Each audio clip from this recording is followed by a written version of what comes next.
So, you're dreaming of sandy beaches with palm trees swaying in the breeze. Well, Switzerland isn't that kind of travel destination. Cheese, chocolate, watches, all the usual stereotypes are true. But Switzerland is much more than that.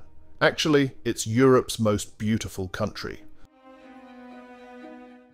There are some towns that steal your heart at first sight, and Basel is certainly one of them. The third largest city in Switzerland sits on the northwestern edge of the country, right on the border with France and Germany.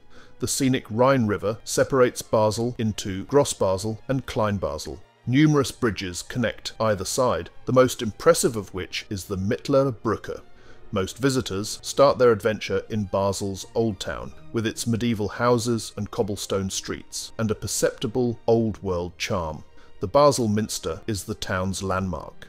Originally built as a Catholic cathedral, it was constructed between 1019 and 1500, combining Romanesque and Gothic architectural styles. The cathedral was heavily damaged during the 1356 Basel earthquake, and subsequently rebuilt.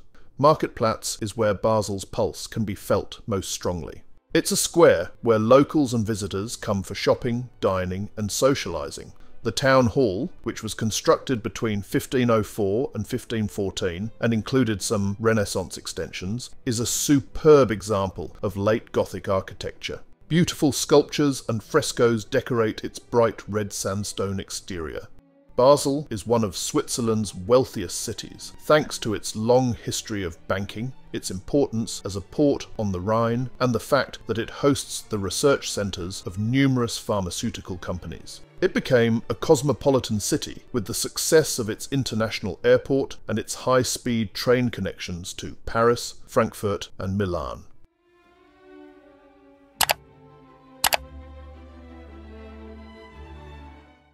It's not always the case that bigger is better when it comes to city breaks. It can be intimidating to cover a lot of ground in a big city in 2 or 3 days, but you want to see as much as you can. Bern is the ideal size for a quick trip. All the main attractions are located in a small area and everything is accessible by foot. Switzerland's capital is built around a bend of the Aare River. Bern was founded in 1191 by Duke Berthold V of Zeringen. Legend has it that Berthold named the city after a bear he killed in the area, which is why the bear features in the city's coat of arms. The majority of the attractions are located in or close to Bern Old Town, a proud UNESCO World Heritage Site. The legendary Zitglogge clock tower stands directly in the centre of the Old Town. Here you can witness the hourly glockenspiel chime. The Rose Garden rises majestically across the other side of the river. Here you can get amazing views of the city when you follow the trail up the hill. It's amazing to see how a unique culture centres around the River Aare. Locals like swimming in the river every day in the summer since the water is so pure. On Sundays, residents usually take their friends and family and sail down the river in small boats. The city seems to be tourist friendly. There are trams and buses all around the city, and if you stay in a tourist accommodation for at least one night, you'll get a free ticket for unrestricted public transport while you're there. The Rhine Falls are located in northern Switzerland, near the town of Schaffhausen, and are the largest waterfall in Europe. The falls are on the High Rhine, which flows from Lake Bodensee to Basel, marking the border between the cantons of Schaffhausen and Zurich. The Rhine Falls were formed around 15,000 years ago during the last ice age, when tectonic shifts created the Upper Rhine basin. As glaciers retreated, they carved out the riverbed, leading to the formation of the falls. The falls have a drop of 23 metres and span 150 metres across. The average water flow is around 600 cubic metres per second in the summer. The highest recorded flow was 1,250 cubic metres per second during the flooding of 1965. There are numerous platforms that offer great viewing points where you can take the perfect photo. The falls attract around 1.5 million visitors annually, many of which also take a boat tour to get as close as possible to the falls. Aside from the ferry that connects Schlössli-Wörth to Laufen Castle, all trips start and finish at Schlössli-Wörth.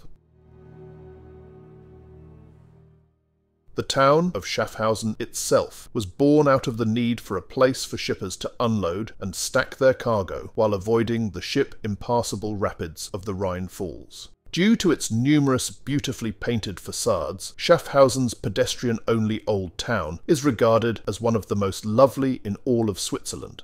The elegant guild houses and merchant homes are mostly from the Gothic and Baroque periods. Shopping in the colourful old town is highly recommended. The street market at what is now the Vordergasse was the initial location of the town. The All Saints Monastery's Minster is Switzerland's largest Romanesque sacred building. The largest cloister in Switzerland, along with the pleasant herb garden that goes with it, may be found there.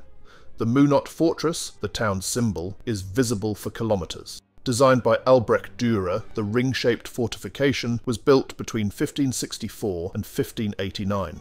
The Rhine's riverside scenery is a beautiful place for boating. From Schaffhausen to Kreuzlingen, the popular Untersee Lake Rhine boat trip spans almost 50 kilometres.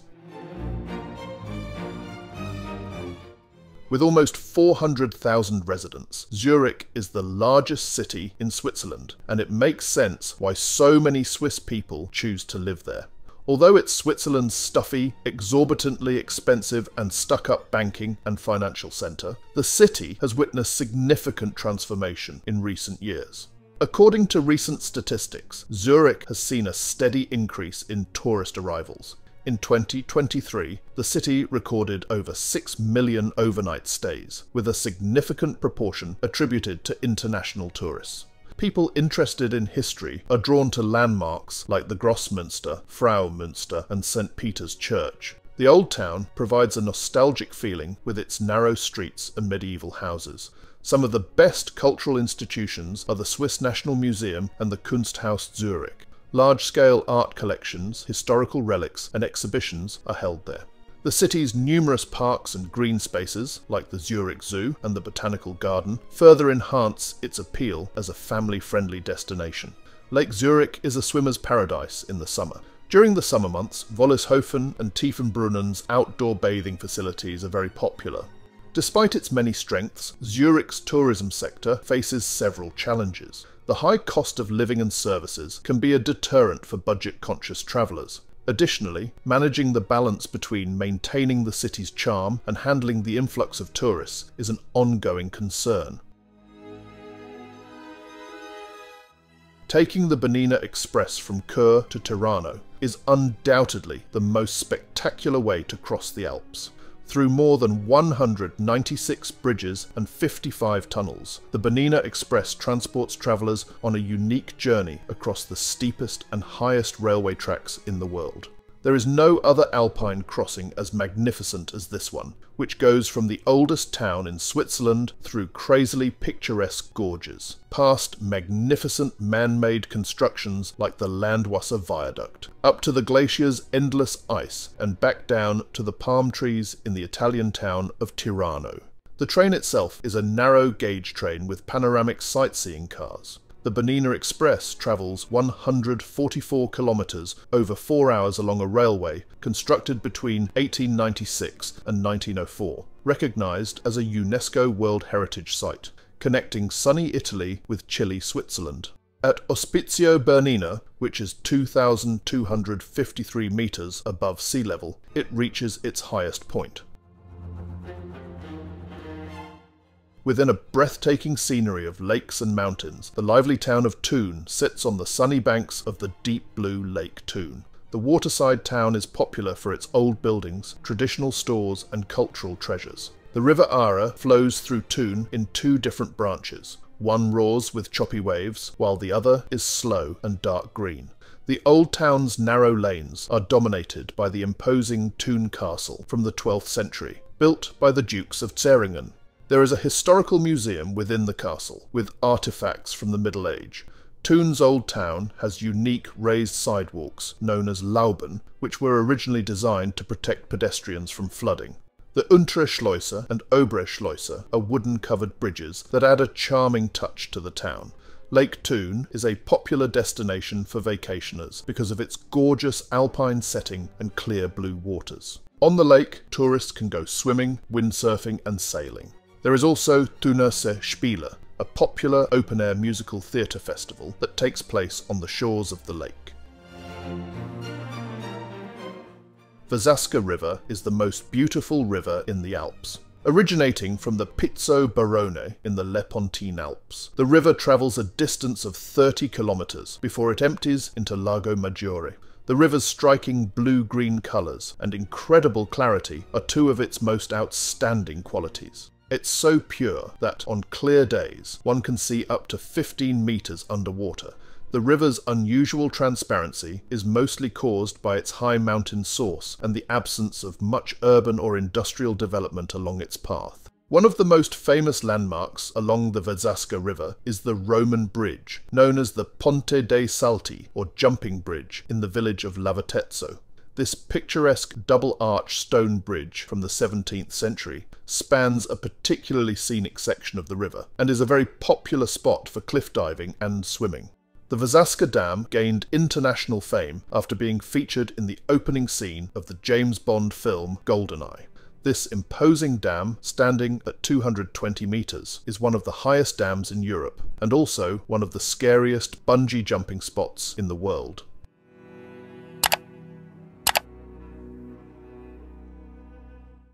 The beautiful town of Lucerne lies in the heart of Switzerland, within the canton of the same name.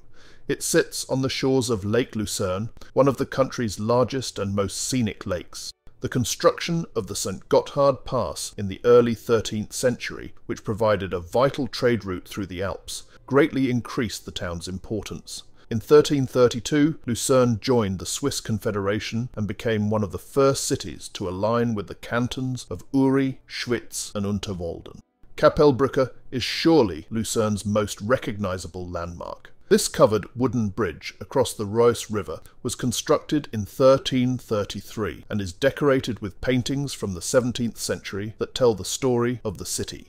The water tower, which was formerly a prison, archive and treasury, is located next to the bridge. As a part of the city's old fortifications, the Moose Egg Wall is another architectural curiosity. This wall is broken up by 9 towers, each giving a different perspective and historical context. The best known of these is the Zittturm, which is home to the oldest clock in the city, from 1535. The Richard Wagner Museum, located in the composer's former residence, where he lived in exile, provides an insight into the life and work of this musical genius. While staying in Lucerne, it would be a huge mistake not to visit the famous Mount Pilatus. This rocky giant is part of the Emmental Alps and stands on the border between the cantons of Obwalden and Nidwalden. The top of Mount Pilatus offers spectacular panoramic views of Lake Lucerne and the Swiss plateau. On clear days, visitors can see as far as the Black Forest in Germany. The viewing platforms and terraces at the top provide perfect spots to take some photos. An exciting way to reach the summit of Mount Pilatus is via the world's steepest cogwheel railway. The Pilatus Railway operates since 1889 and climbs from Alpnachstadt to Pilatus Kulm with a maximum gradient of 48%. Another popular route is the aerial cableway from Kriens, a suburb of Lucerne. The Dragon Ride cableway takes visitors up to Freckmunteg, a mid-station where they can transfer to a panoramic gondola for the final ascent to Pilatus Kulm. For the more adventurous, several hiking trails lead to the top of the mountain. The most popular route is the hike from Kriense Egg to Pilatus Kulm, which takes about 4 to 5 hours.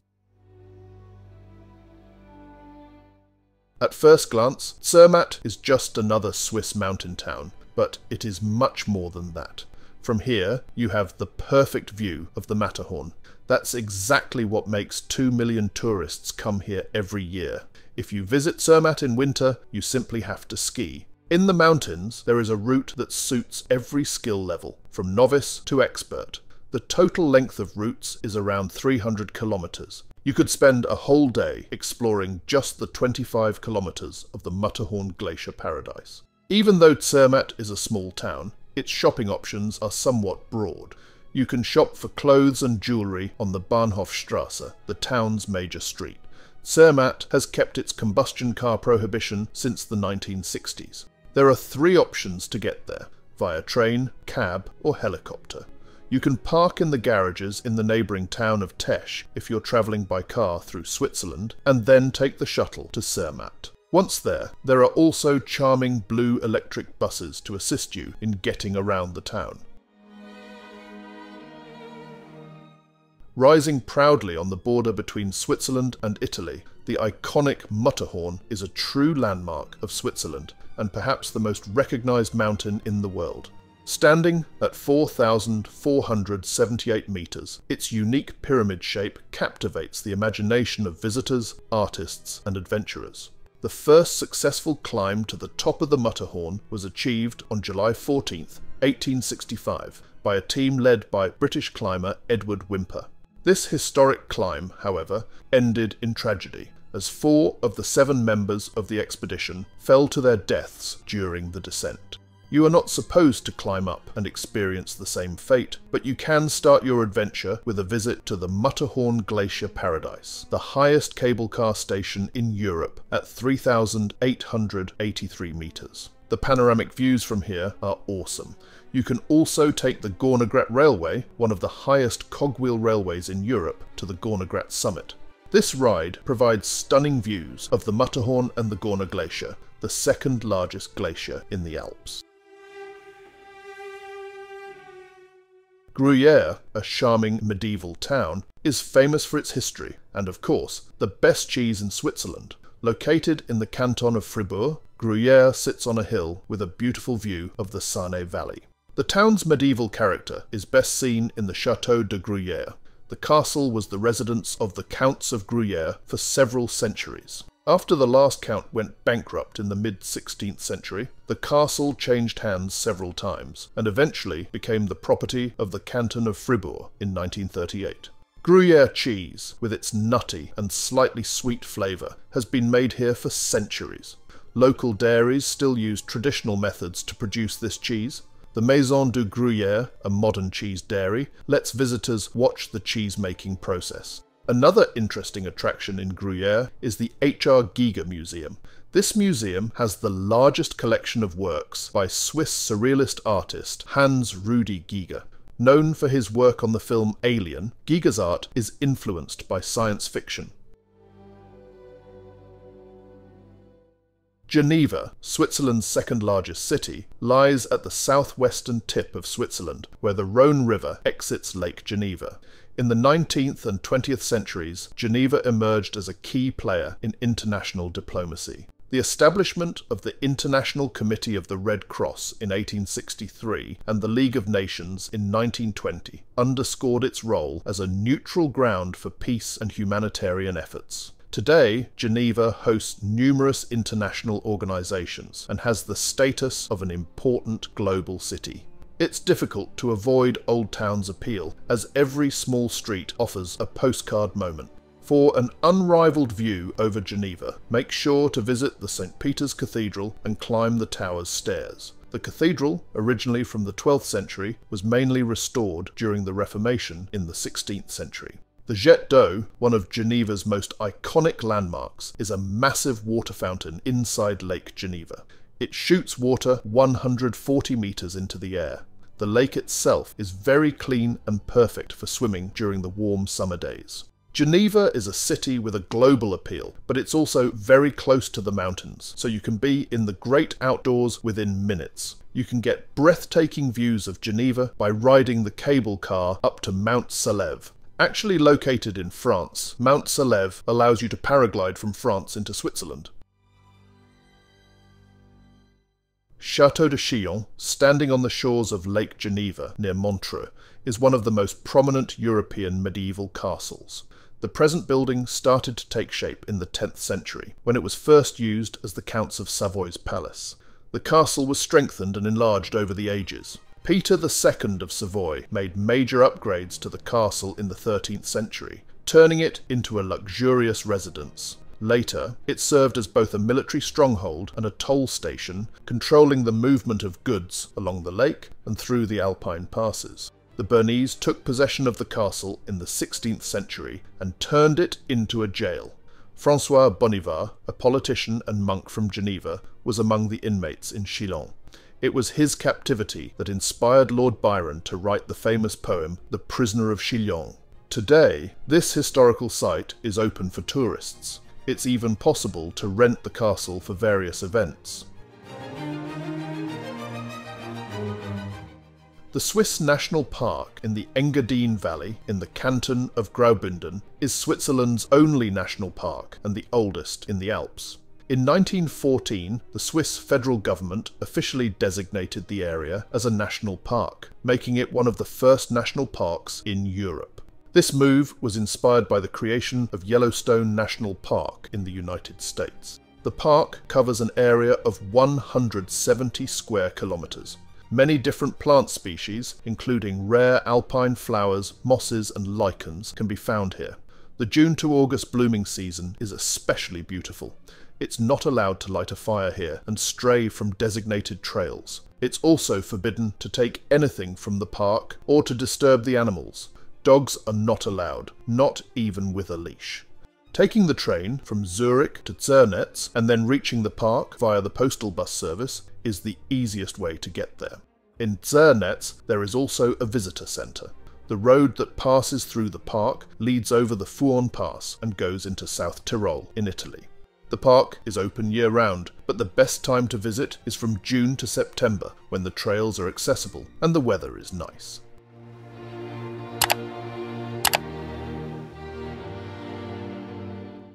Lausanne is located in the French-speaking part of Switzerland on the northern shore of Lake Geneva. During the medieval period, Lausanne was an important religious and political centre, with the construction of the Lausanne Cathedral and the establishment of the Bishopric of Lausanne. Today, it's a modern city with a population of 140,000 residents. The charming old town of Lausanne is a real tourist magnet. At its heart lies the Lausanne Cathedral, a stunning example of Gothic architecture from the 12th century. Another historical landmark is the Chateau Sainte-Mère, an imposing castle that serves as the seat of the cantonal government. The Ouchy Promenade is a popular spot for walks, cycling and rollerblading.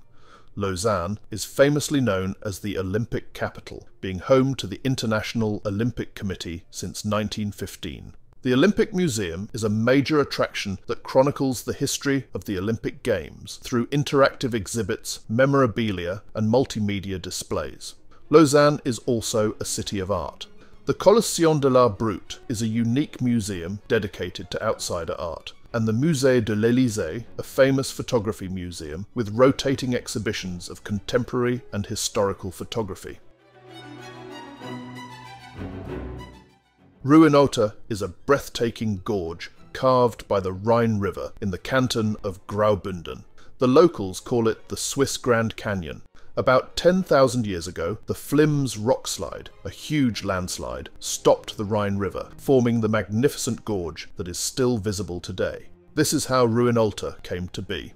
Eventually, the Rhine cut its way through, creating a deep canyon bordered by imposing cliffs of white limestone. The gorge stretches over 13 kilometres and reaches depths of 400 metres. Ruinaulta offers a network of well-marked hiking trails. The Sender Ruinaulta Trail is a favourite, with the perfect mix of forest paths and riverside walks. For rafters and canoeists, the rapids of the Rhine River offer a thrilling challenge. Rafting excursions with guides are offered here.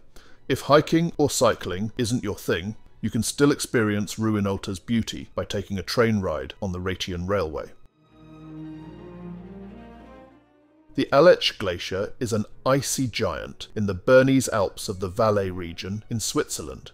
It begins in the Jungfrau region, between some of the most iconic peaks of the Swiss Alps, the Eiger, Mönch and Jungfrau. It flows down into the upper Rhone Valley and is a natural landmark within the Jungfrau Aletsch Protected Area, a UNESCO World Heritage Site. Spanning an impressive length of 23 kilometres, Aletsch holds the title of the longest glacier in the Alps. At its thickest point, the ice reaches depths of up to 900 metres. Tourism is a significant aspect of its modern existence. Aletsch is a paradise for hikers. The Aletsch Panorama Trail is one of the most popular routes. It offers incredible views of the glacier and the surrounding peaks. The trail is accessible and has varying levels of difficulty. Modern cable cars and paths ensure that visitors can easily reach key viewpoints and trails. The Eggishorn, accessible by cable car, offers the best panoramic view of the glacier. Jungfraujoch, popularly known as the Top of Europe, is a magnificent mountain pass in the Bernese Alps of Switzerland. Set at 3,450 metres above sea level, this train station holds the title of being the highest in Europe and a top choice for tourists looking for an amazing experience in the mountains. Jungfraujoch is located between the peaks of Mönch and Jungfrau in the Bernese Oberland. Usually, the trip to Jungfraujoch starts in Lauterbrunnen, Grindelwald or Interlaken. The Jungfrau Railway is the trip's highlight. The railway, which was finished in 1912, climbs to Jungfraujoch from Kleine Scheidegg across the Mönch and Eiger mountains. One of the highlights here is the Sphinx Observatory, a research station and observation deck with unmatched views of the Aletsch Glacier and the surrounding peaks. The Ice Palace, a system of tunnels and rooms carved out into the glacier, is a further highlight. The Snow Fun Park provides several kinds of exciting activities, including snowboarding, skiing and sledging for people in search of thrill. The canton of Ticino is home to many scenic towns, and Bellinzona is one that you have to visit. It lies on the Ticino River, just 10 kilometres from Lago Maggiore. The people here speak Italian, and the town has a strong Italian vibe. Bellinzona's location at the crossroads of major alpine routes made it important for the Romans, who recognised its potential as a defensive stronghold. The town's three castles, Castelgrande, Montebello and Sassocorbato, were built to protect the region from invaders and to control trade routes. These fortifications were crucial during the battles between the Swiss Confederates and the Duchy of Milan. The three castles, collectively recognised as a UNESCO World Heritage Site since 2000, are the city's main attractions. The medieval old town, with its narrow streets and historical buildings, gives you a delightful walking experience. Notable landmarks are the Church of San Biagio, known for its frescoes, and the 16th century town hall with its Renaissance architecture. The town of St. Moritz has a long history as a resort since the middle of the 19th century, when travellers came there for the curative benefits of its mineral springs. Local hotelier Johannes Badrut led the town's evolution into a globally recognised ski destination in the late 19th century. Famously, he promised his summer guests a sunny, snow-covered paradise when they returned in the winter. He won big, and St. Moritz soon rose to prominence as a destination for winter sports. Today, St. Moritz is synonymous with winter sports. It has hosted the Winter Olympics twice, in 1928 and 1948, and remains a key venue for international competitions. St. Moritz is widely recognised as one of the most expensive and exclusive destinations in the world. Its reputation as a luxury resort town attracts a wealthy and elite clientele. Shopping in the town is geared towards those with significant income. So, if you're short on cash, maybe you should look for another destination.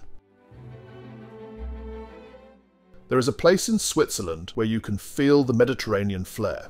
Located in the canton of Ticino, Lugano is famous for its lakeside setting. Initially part of the Duchy of Milan, Lugano was later incorporated into the Swiss Confederation in the 16th century. This mix of Italian and Swiss influences is still evident today in the city's architecture and culture. The quality of life here is exceptionally high, with excellent healthcare, education and public services. The climate in Lugano is markedly different from much of Switzerland, with a subtropical climate that ensures mild winters and warm, sunny summers. Lake Lugano is the centrepiece of the city. The stunning glacial lake that spans the boundaries between Italy and Switzerland is by far Lugano's greatest attraction. During the summer, stand-up paddling is very popular. However, a boat tour is the best way to experience the lake. The nearby Monte Bre and Monte San Salvatore have awesome trails for hikers. There are also 3 funiculars in the Lugano area. You can take a funicular ride to the top of Monte San Salvatore and enjoy amazing views. Switzerland's Bernese Oberland region is home to the charming village of Lauterbrunnen. Many people consider Lauterbrunnen to be the most beautiful valley in the Swiss Alps. With its U-shaped valley and dramatic scenery of high cliffs and numerous waterfalls, Lauterbrunnen is a typical example of glacial erosion. The Staubbach Falls, which drop almost 300 metres from a hanging cliff above, is one of the valley's 72 waterfalls. There is also the Trummelbach Falls, a collection of glacial waterfalls located inside the mountain, easily accessible by tunnels and paths. The village itself retains much of its traditional Swiss charm, with wooden chalets, alpine meadows and pastoral scenes.